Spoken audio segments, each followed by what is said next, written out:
Hello and welcome, I'm Joshua Barnes and you're watching NewsX World. Let's first take a look at our top stories.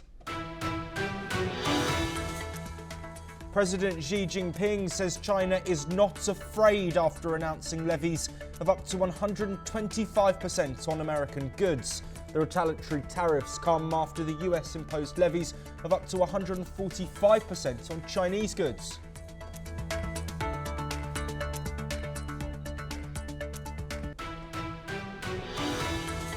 Well, US stocks have opened lower as the American markets reacted to the latest escalation in the ongoing trade war. Fluctuation has persisted with gains made shortly after as economic uncertainty continues amid the ongoing trade disputes. Amid the tit-for-tat Chinese and US actions, Vietnam, Japan and Taiwan say they will push ahead with US trade negotiations. The states say 75 countries want talks as blanket 10% tariffs continue for dozens of the US trade partners. $21 billion in military support has been pledged to Kyiv as defence secretaries of Ukrainian allies meet in Brussels. At the conference, Germany's Boris Pistorius says that peace in Ukraine appears out of the picture in the immediate future. Meanwhile, the Kremlin says that US envoy Steve Witkoff has arrived in Russia ahead of potential talks with President Vladimir Putin. However, Russia has yet to confirm if the meeting will take place. Iran says it will give US talks on nuclear plans a genuine chance as talks in Oman are set to take place on Saturday. Negotiations over a potential nuclear deal come amid threats of military action from Donald Trump. Israel has dismissed senior commanders and hundreds of reservists after protests calling for an end to the war in Gaza.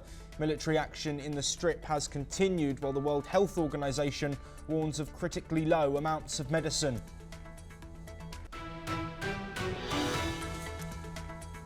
The US Supreme Court has told the Trump administration to facilitate the return of a Salvadoran man who was deported in error. Abrego Garcia was sent to El Salvador on March the 15th in what officials have called an administrative error.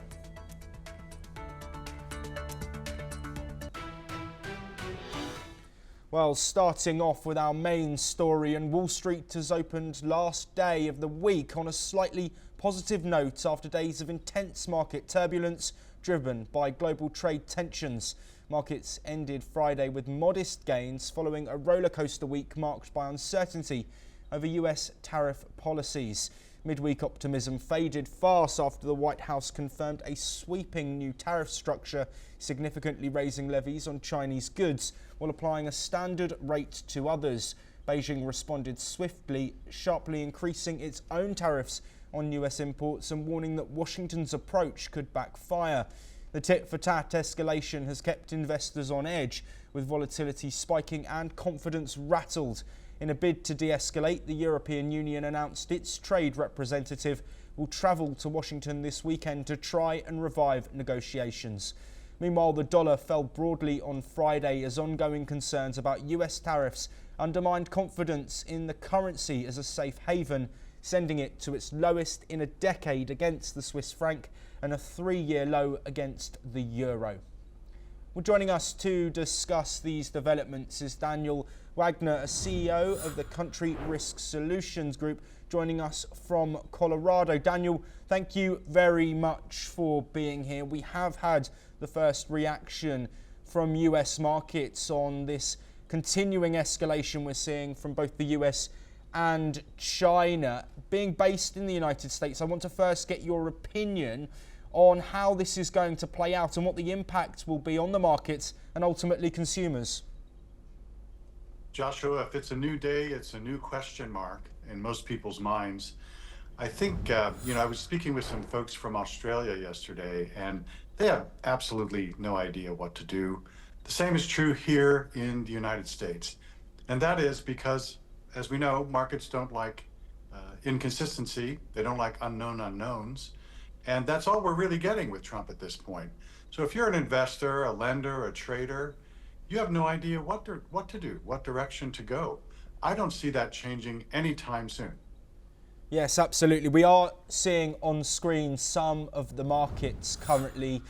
We're seeing generally it stayed around the same, but a very early drop as the markets opened. This fluctuation that we're seeing and uncertainty, how was that being felt by Americans? Is there concern about the economy and the impacts on everyone's livelihood? Yeah, there's no question about that, although there is very little to show in terms of immediate impacts from all this gyration and the difference in policies on a daily basis. There is no doubt in most people's minds here in America that the day of reckoning is coming. We may see, temporary benefits and temporary disadvantages, but the long-term trend is pretty clear. And the long-term trend is that it's going to be higher inflation, higher prices, and people are really hesitant to put their money just about anywhere. The level of cash is, nearing an all-time high again as people really basically seek the exits and want to get out of whatever investments they're in, because all it seems to be doing is going down.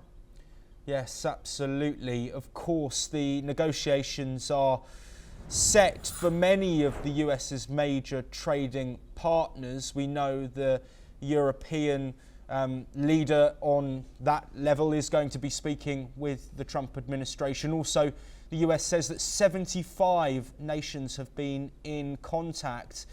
Is this really Trump looking to negotiate his way to supremacy in the markets? And do you think that that could be to the detriment of the people in the short term? Yeah, certainly. It's also likely to the detriment of the US, not only in the short term, but potentially in the long term, as countries and companies seek alternative sources of supply and alternative trading partners.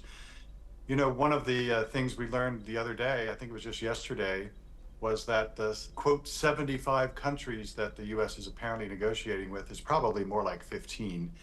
And this inconsistency in information flow is also a big problem. It's not only policy, but what is the accurate information? Is it 75 or is it 15? Is it going up or is it going down? How long is the 90-day pause going to last, et cetera, et cetera? I don't see how the US benefits on a net basis, certainly in the short term. In the long term, it's a question mark. It's going to remain a question mark for a very long time. Yes, and to finish our discussion, Daniel, we have to talk about China, of course, retaliating.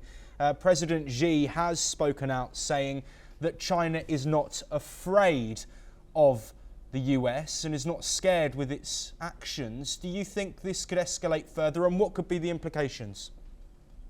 Certainly it could escalate further, and it seems to be an exact matching of pain for pain and policy for policy on both sides. Neither Xi nor Trump want to back down. They both have big egos. They have a lot at stake. They're very concerned about public opinion, et cetera. So I expect we're going to see some sort of an equilibrium here very soon. So this tit for tat, 100, 125, whatever it's going to be, it's going to settle, because it's unsustainable as it is right now. So do these guys want to keep going and saying, well, I'll raise you 50. No, I'll raise you 75. It's impossible to do that. It's just, everybody's going to lose. As it is, it's already in the process of ruining a lot of trading relationships with a lot of small and large companies. And it doesn't seem that any amount of pressure that's being placed on the White House by the titans of tech and the titans of manufacturing in America is having any impact whatsoever on the Trump administration. So I would say it cannot go on for much longer as it is with China. I mean, the policies will stay in place, but this incremental continuing rise in tariffs, at some point it's got to stop.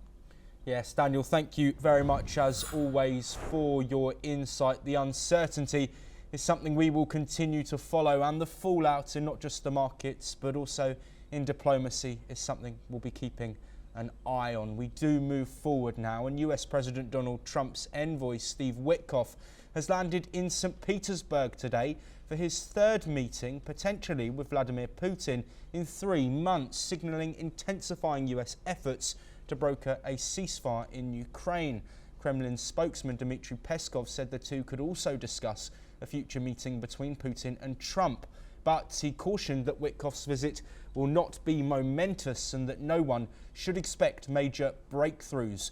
Witkoff previously hosted Putin's economic envoy Kirill Dmitriev in Washington and helped negotiate recent prisoner swaps, including American teacher Mark Fogel and dual national Ksenia Karelina. The visit comes amid growing frustration in the Trump administration over stalled peace efforts. A US-brokered pause in energy strikes between Ukraine and Russia collapsed this week, prompting Trump to consider new sanctions on Moscow by the end of April if no ceasefire is reached. Here is what the Kremlin spokesperson Dmitry Peskov had to say. Украина. Двусторонние отношения и нормализация вопросов деятельности диппредставительств обсуждали накануне в Стамбуле. С Виткофом в основном идут обсуждения насчет украинского урегулирования. Meanwhile, in Brussels, defence ministers from around 30 nations have met to plan a reassurance force for Ukraine if peace talks succeed. Led by Britain and France, the coalition is designing post-war security guarantees covering land, air and sea, where German defence minister said that peace in Ukraine appears to be out of reach in the immediate future. Let's hear what he said. As you know, Germany provided already 4 full systems of Patriot. We are not able to provide any more for the moment because we are waiting for being provided by Raytheon in the years to come, which will start only in 27, when I remember correctly. So we are not able to provide more, but what we do is to try to collect all over the world any system in that range for air defense which we can find. And peace in Ukraine appears to be out of reach in the immediate future. We will ensure that Ukraine continues to benefit from our joint military support. Russia needs to understand that Ukraine is able to go on fighting, and we will support it. Though European leaders doubt Putin's sincerity, they're aligning diplomatically to show readiness should Trump's outreach bear fruit. Well, joining us to discuss these developments is Yulia Kazdabina, a senior fellow at the Ukrainian Prism, joining us from Kyiv. Julia, the first thing I want to talk about is something we opened the show with, looking at the amount of aid that has been pledged by Ukraine's allies. $21 billion in aid for Ukrainian military supplies. How significant is that move? Well, that is a quite significant move, although most likely it's not going to be sufficient to actually win in the war, right? So Ukraine will be able to sustain the fight and to send a signal to the Russian Federation that it cannot overcome Ukraine, but most likely it's going to strengthen Ukraine's position, but not enable it to win the war. Yes, absolutely, Yulia. And looking ahead to this meeting between Steve Witkoff and Vladimir Putin, though nothing major is expected, how important is it that the US continue putting pressure on Russia to look towards a peace deal, as general consensuses are that there is not much movement and there isn't much expected in the immediate future? Well, it is important that the U.S. stays engaged, and because at least the U.S. is learning its lessons. Because if you remember, just very shortly into President Trump's presidency, he was saying that, President Zelensky was to blame for this war, and he was refusing to call the war Russian aggression.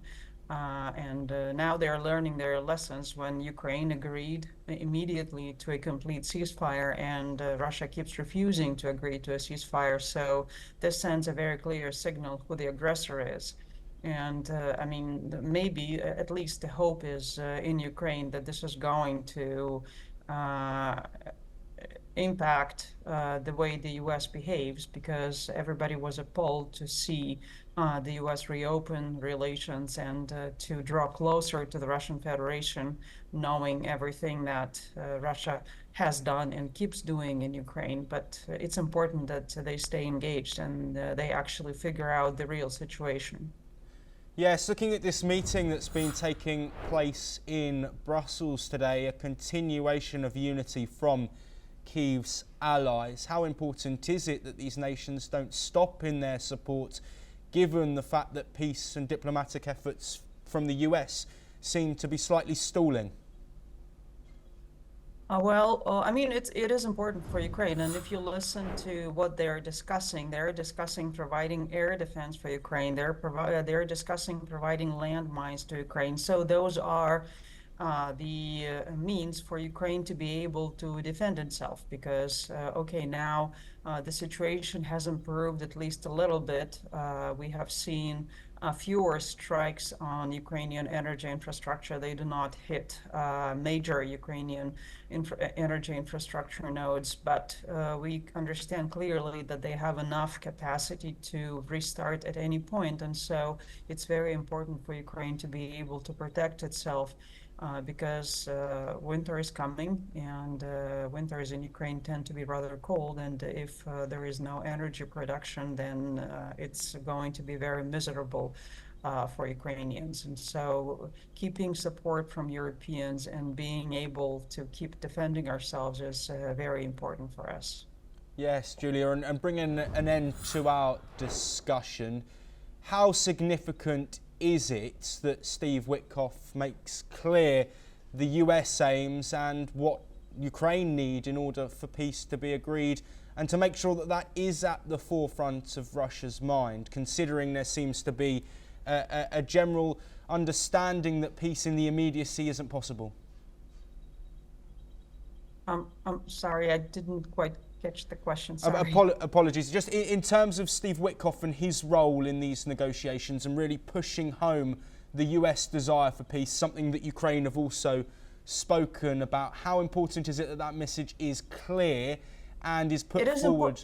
It is important for that message to be clear, but I mean, the interview that we've seen with Steve Witkoff to Tucker Carlson some time ago, it was very confused messages, and it was not something that should be told to the Russian Federation. The things he was saying were a total, if not a total, but to a large degree, this was a distortion of the truth when he was saying that people in the currently occupied regions of Ukraine, that they voted to be a part of Russia. Nothing like that happened. I mean, what happened was that Russia actually moved into those regions, and there were protests against Russian occupation, and then they started killing people. And when they took those areas under their control, they staged something that they called a referendum, but that has nothing to do with a referendum. Like Ukrainians living in those areas never wanted to be a part of Russia. And so there are multiple other messages in that interview that came from him that were echoing Russian propaganda. And so in a way, it's important for somebody to come and negotiate and to send the message that the war has to stop. But on the other hand, if Mr. Witkoff wants to do it, and if he wants to play a positive role, he cannot be repeating Russian lies. Julia Kostabina, thank you very much for joining us and providing your insight. We move forward, and the Trump administration suffered a setback in a closely watched immigration case on Thursday, as the US Supreme Court ordered it to facilitate the return of a wrongfully deported Salvadoran migrant.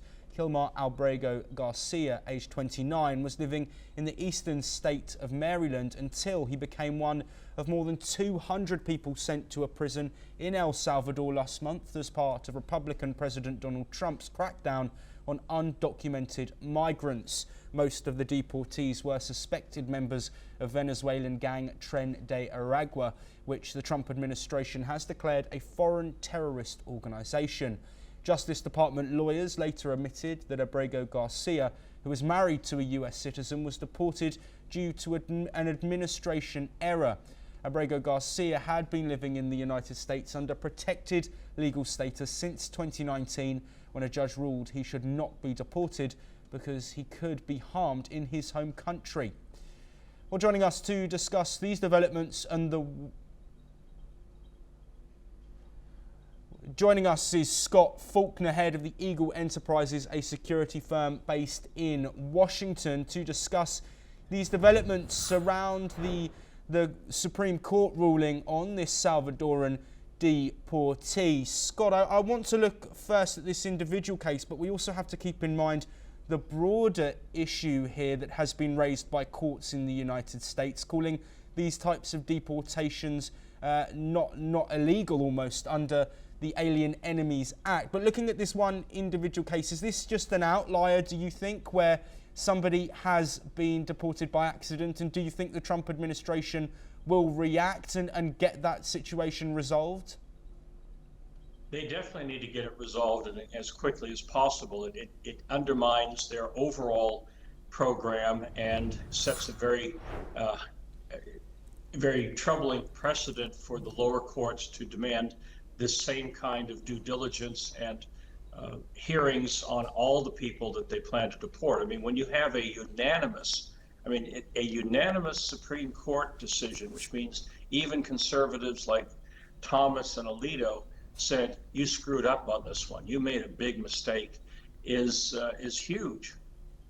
Yes, Scott, I do want to bring it back now to the wider conversation on deportations, looking at people being sent to El Salvador, specifically those accused of being part of the Tren de Aragua gang. Do you think that this is a wake-up call potentially to the Trump administration, that these checks need to be made and the people being deported need to be looked at better and more effort needs to be made to make sure the right people are being deported? Because we've had several accounts of advocacy groups saying that people have also been deported under similar circumstances wrongfully.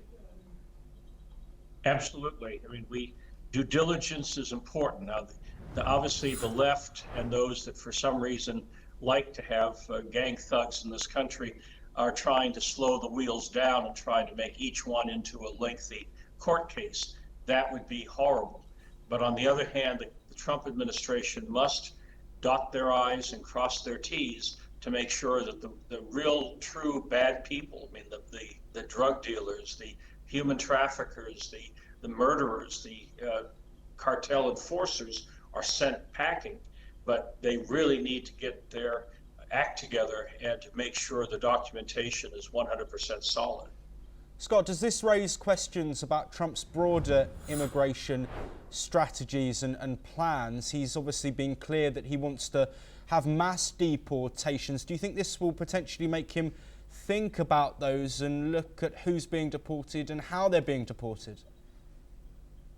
I hope so. I mean, but again, I don't think anyone in the Trump administration, and certainly anyone who voted for Trump last November, want any of these horrible people in this country 1 minute longer than they need to be. So Trump needs to make sure that he and his team are doing everything right so they don't get tripped up by those who for some reason advocate for these horrible people. Yes, Scott Faulkner. To bring an end to this discussion, the conversation around migration has been a contentious one amongst Americans. Do you think that issues like these and mistakes like these, which have clearly been pointed out by the Supreme Court, raise those questions further and continue to divide Americans? Well, once again, this is an 80-20 issue. That 80% of Americans do not want foreign cartel thugs and murderers to stay in this country.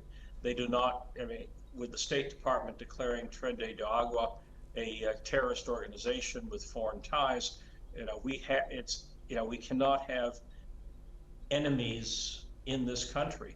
But the Trump administration cannot basically cut corners and offer opportunities for his opponents to attack him.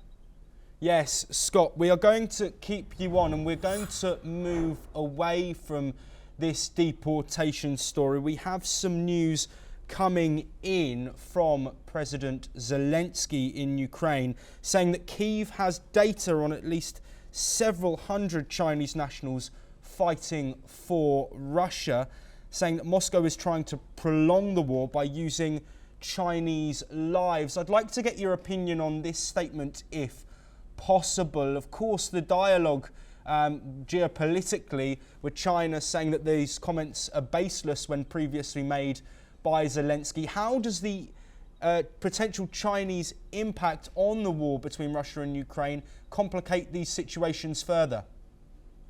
Well, hopefully it clarifies it for the United States, because as you have reported very consistently, the Trump administration has been trying to be even-handed between Russia and Ukraine to try to bring them both to the table. And as your previous expert said, Putin and the Russians are bad actors. I mean, number one, they're the ones that started the war, but number two, they're bad actors in this negotiation phase.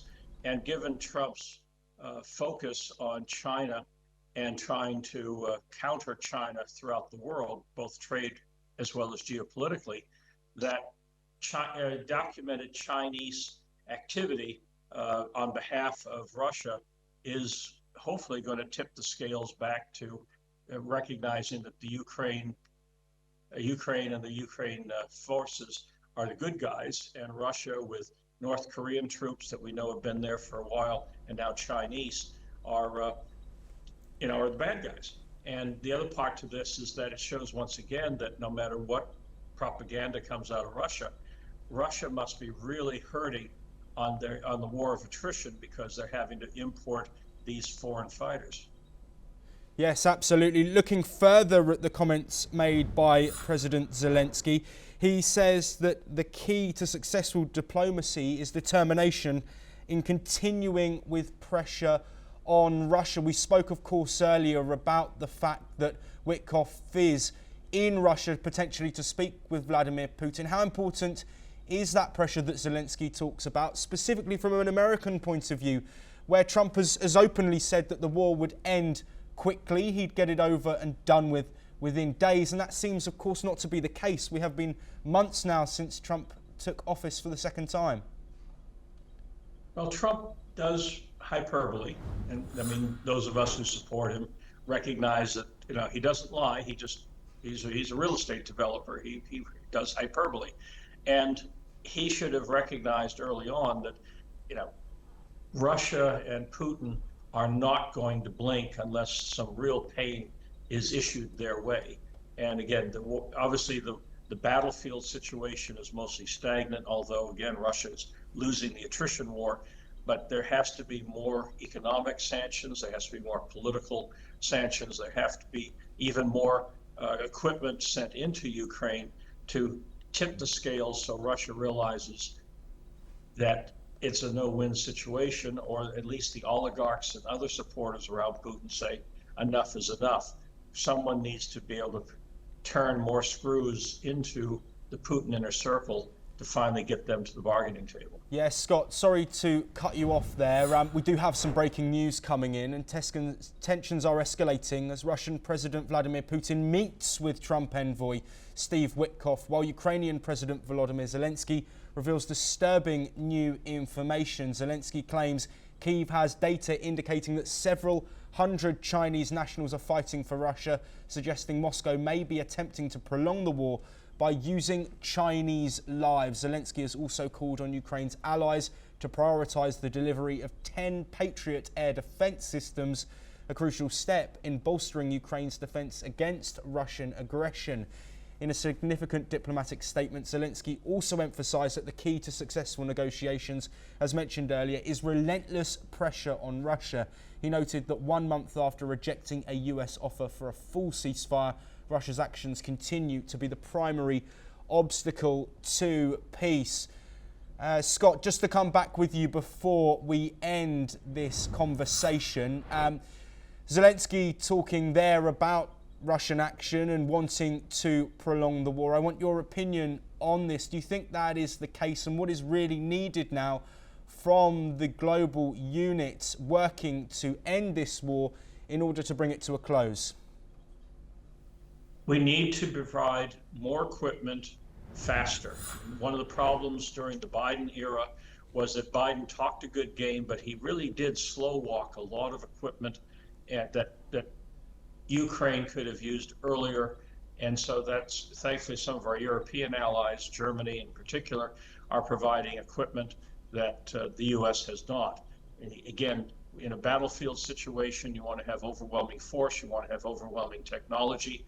The Ukrainians have been brilliant in developing drone technologies that are really changing the whole course of warfare globally, but they need to be helped. Russia is clearly showing its hand as a bad actor. They need to be isolated, and they need to be more pressure needs to be put on them. Scott Faulkner, thank you ever so much for not just talking to us there on US deportations, but also diving into that breaking news relating to the Russia-Ukraine war. All of those updates, as we get them, we will bring them to you. But for now, that is all we have time for. We will continue to bring you more of the latest breaking international news very soon.